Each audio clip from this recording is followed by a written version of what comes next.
Kentucky has a high level of poverty. We have a lot of our citizens who, for one reason or another, are in economic difficulties.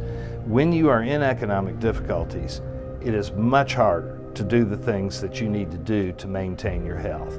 The Kentucky Health Medicaid Waiver was really a plan to add additional burden, responsibility to Medicaid enrollment and eligibility. Ultimately, had it been successful, over 100,000 Kentuckians would have lost their health care coverage.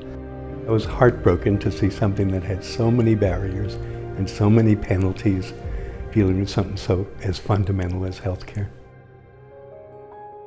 We didn't know whether we would be able to stop it or not, but what we basically did was we adopted a two-tier approach. We talked to the Bevin administration, the foundation did, to see how we could mitigate the situation, to see how we could help those people get through the bureaucratic red tape if it did in fact become law. And we funded two groups. Those two groups then did heroic work.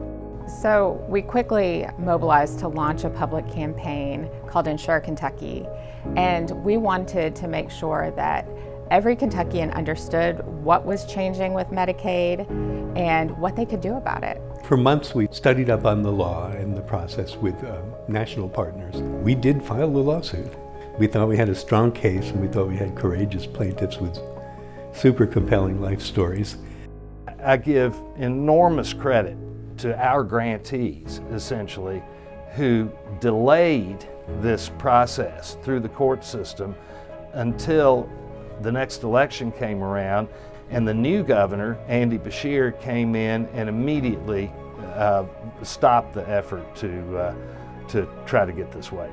I don't know that most people thought we could do this. Having the operational funding that we get from the Foundation for a Healthy Kentucky meant that we could really put all of our effort into fighting this waiver. If we can put behind us this debate over whether people need health coverage, we can move on to making sure we use those resources to build health over time.